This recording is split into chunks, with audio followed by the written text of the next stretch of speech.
Hello again. We are reading from the Complete Jewish Bible, which is a translation of the Hebrew Bible. Deuteronomy chapter 6, verses 4 through 9, Shema.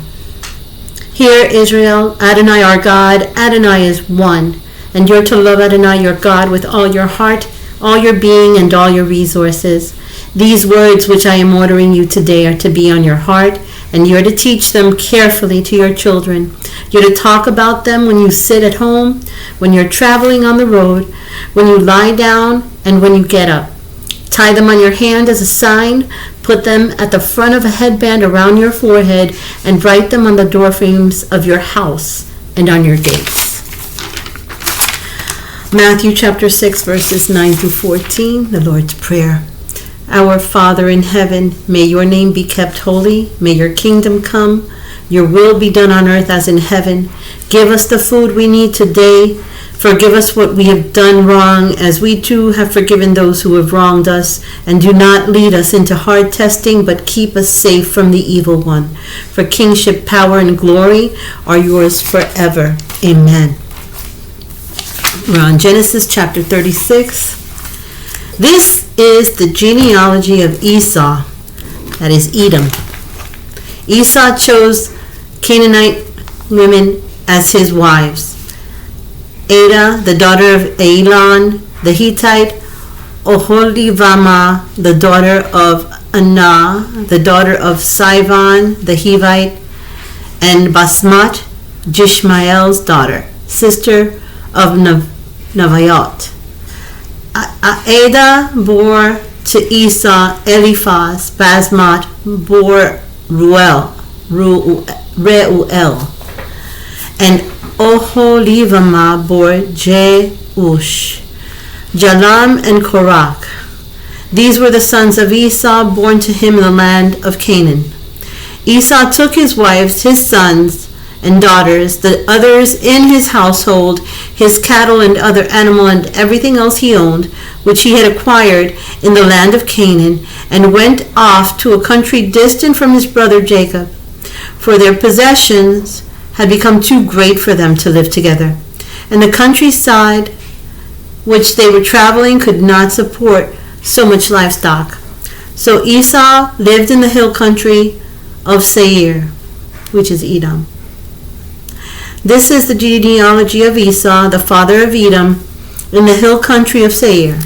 The names of Esau's sons were Eliphaz, son of Adah, the wife of Esau, and Reuel, the son of Basmat, the wife of Esau. The sons of Eliphaz were Teman, Omar, Tsifu, Gatam, and Kenaz. Timnah was the concubine of Eliphaz, Esau's son, and she bore to Eliphaz Amalek. These were the descendants of Adah, Esau's wife. The sons of Reuel were Nakat, Serach, Shema, and Misa. These were the sons of Basmat, Esau's wife. These were the sons of Oholibamah, the daughter of Anah, the daughter of Sivon, Esau's wife. She bore to Esau Jeush, Jalam, and Korach.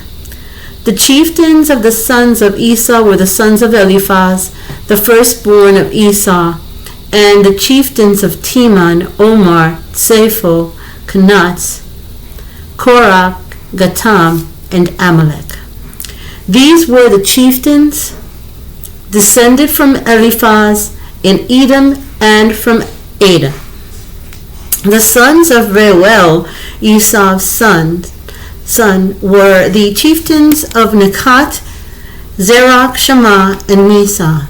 These were the chieftains descended from Reuel in the land of Edom and from Basmat, Esau's wife. The sons of Oholibamah, Esau's wife, were the chieftains of Jeush, Jalam, and Korach. These were the chieftains descended from Oholibamah, the daughter of Anah, Esau's wife. These were the descendants of Esau, that is Edom, and these were their chieftains. These were the descendants of Seir, the Horai, the local inhabitants, Lotan, Shaval, Sivan, Anah, Dishan, Itzer, and Dishan. Dishon and Dishan. They were the chieftains descended from the Horai, the people of Seir in the land of Edom. The sons of Lotan were Horai and Heman. Lotan's sister was Timnah. The sons of Shoval were Alvan, Manokat, Eval, Shapho, and Anam. The sons of Sivan were Ayah and Anah. This is the Anah who found the hot springs in the desert while pasturing his father Sivan's donkey. The children of Anah were Dishan and Oholibamah, the daughter of Anah.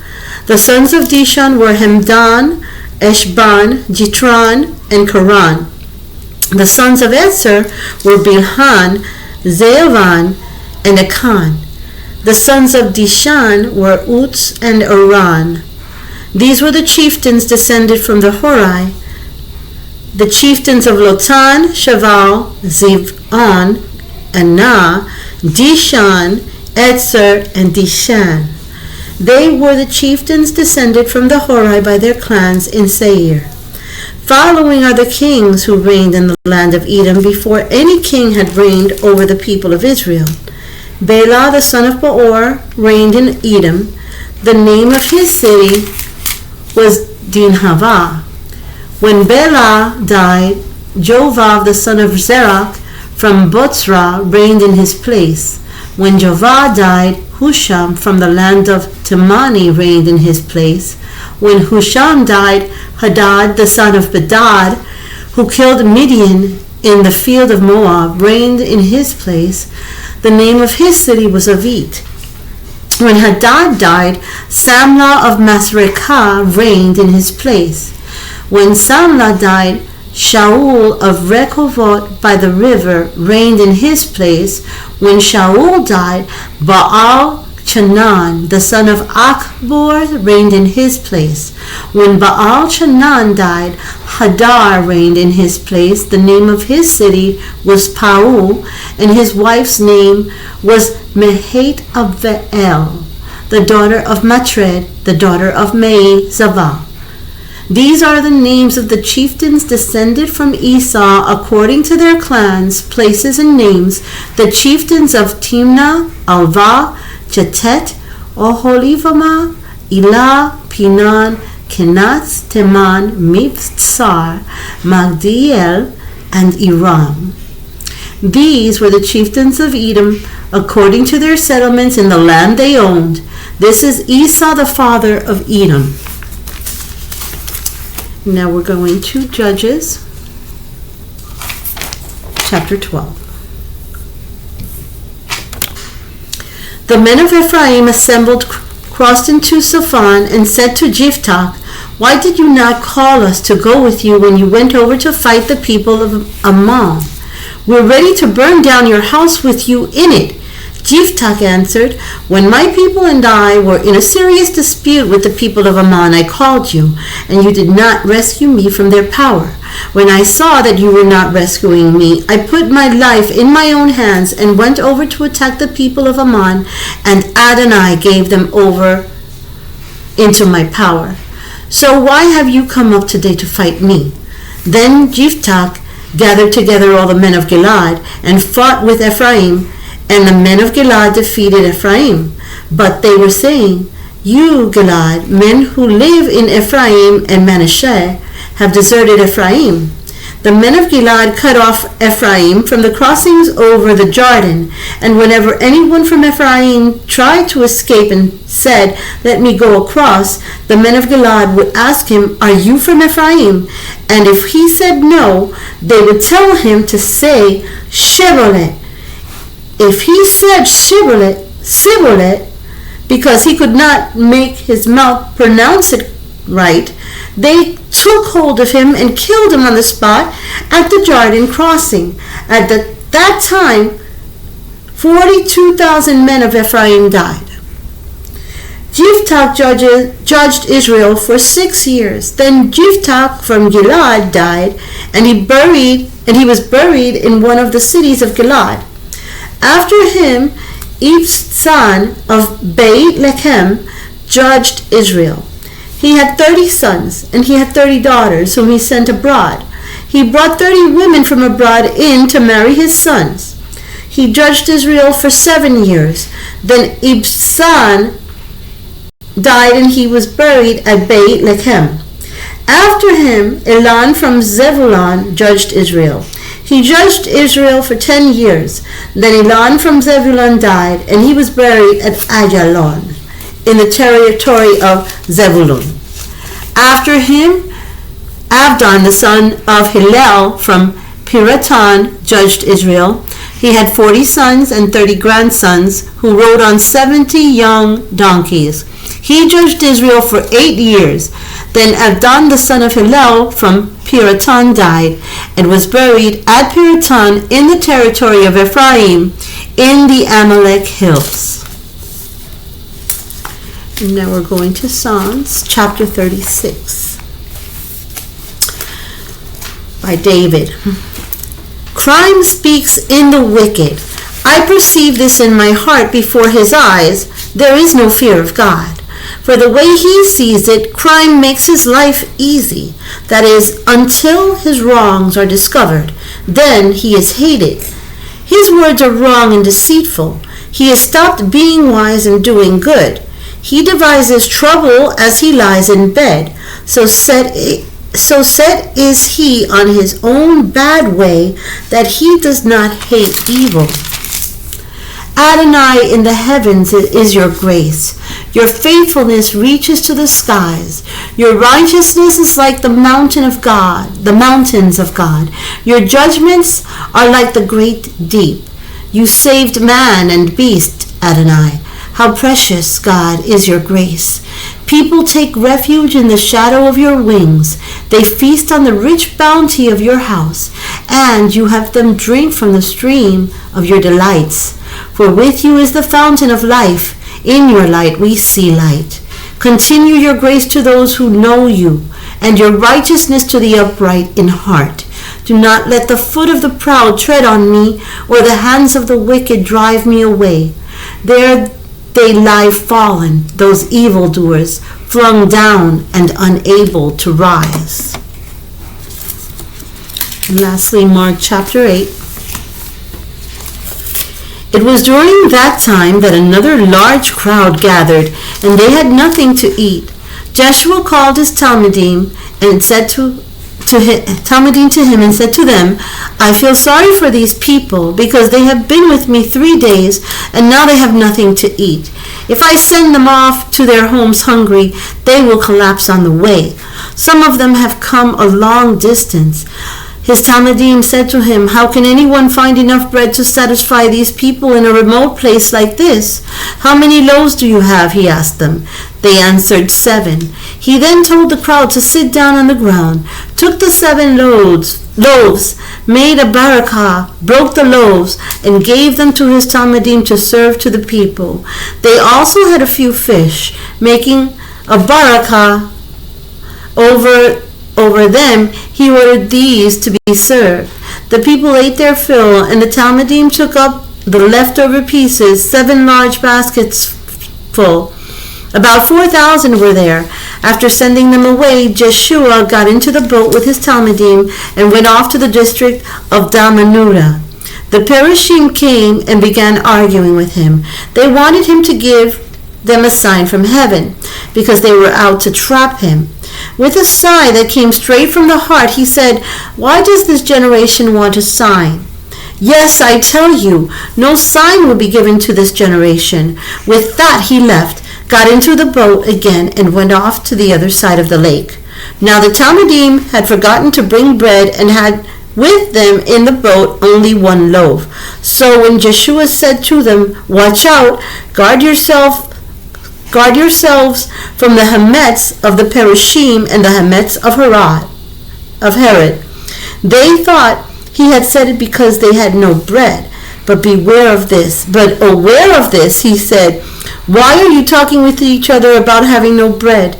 Do you not see or understand yet? Have your hearts been made like stone? You have eyes, do you see? Don't you see? You have ears, don't you hear? And don't you remember when I broke the 5 loaves for the 5,000? How many baskets full of broken pieces did you collect? 12, they answered him. And when I broke 7 loaves for the 4,000, how many baskets full of broken pieces did you collect? 7, they answered. He said to them, and you still do not understand.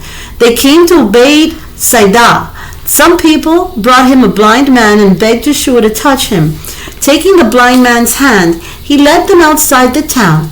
He spit on his eyes, put his hands on him and asked him, do you see anything? He looked up and said, I see people, but they look like walking trees. Then he put his eyes on the blind man's eyes again. He peered intently, and his eyes were restored, so that he could see everything distinctly. Jeshua sent him home with the words, don't go into town. Jeshua and his Talmudim went on to the towns of Caesarea Philippi. On the way, he asked his Talmudim, who are people saying I am? Some say you are Johanan the Immerser, they told him. Others say Elijah, and still others, one of the prophets. But you, he asked, who do you say I am? Kepha answered, you are the Messiah. Then Joshua warned them not to tell anyone about him. He began teaching them that the Son of Man had to endure much suffering and be rejected by the elders, the head Kohanim, and the Torah teachers, and that he had to be put to death, but that after 3 days he had to rise again. He spoke very plainly about it. Kepha took him aside and began rebuking him. But turning around and looking at his Talmudim, he rebuked Kepha. Get behind me, Satan, he said, for your thinking is from a human perspective, not from God's perspective. Then Jeshua called the crowd and his Talmudim to him and told them, if anyone wants to come after me, let him say no to himself, take up his execution stake, and keep following me. For whoever wants to save his own life will destroy it, but whoever destroys his life for my sake and for the sake of the good news will save it. Indeed, what will it benefit a person if he gains the whole world but forfeits his life? What could a person give in exchange for his life? For if someone is ashamed of me and of what I say in this adulterous and sinful generation, the Son of Man also will be ashamed of him when he comes in his Father's glory with the holy angels. Numbers chapter 6, verses 24 through 26. May the Adonai bless you and keep you. May Adonai make his face to shine on you and show you his favor. May Adonai lift up his face toward you and give you his shalom. Thank you so much again for joining us. Hope to see you again soon. Shalom.